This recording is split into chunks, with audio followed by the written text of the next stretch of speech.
اغلب العمليات داروا في قطاع درب السلطان الفداء بالنسبه للاقراص المخدره، بينما المبلغ المالي اللي كيخصو حتى هو اكبر مروجي مخدر الشراء، واللي هو موضوع عده مذكرات بحث سواء محليه او مذكرات بحث على الصعيد الوطني، تم الايقاف ديالو بقطاع سيد البرنوسي زنيطه. بالضبط تم الايقاف ديالو بحي القدس.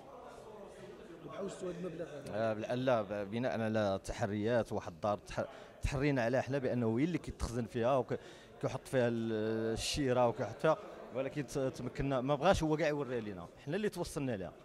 خدمنا عليه، حنا خدمنا عليه ايام كثيره، هذا باش توصلنا عليه. شحال ديال المبلغ؟ حيت هو هاد الدار ماشي هو داير في اسم الام ديالو، وما كيمشي لها الا نادرا، وما كيتناقش على شي سياره اللي معروفه، غير سياره الاجره. كيركب على سياره الاجره كتحط في مكان معين، كيعاود ثاني ياخذ سياره اخرى مع عمرها كيمشي للمكان المقصود ديالو مباشره. حنا خدمنا على هذا لوكوتي. شحال المبلغ المالي؟ واحد 30 مليون ونص سنتيم. عن طريق ترويج المخدرات. ترويج المخدرات، ما عنده حتى شي حاجه اخرى الا مروج. بالنسبه لهذا هذا من ذاك النوع اللي كيسخر مجموعه ديال الاشخاص كيعملوا الفائده ديالو، وفي المساء كيدور كيصفي معاهم الحسابات.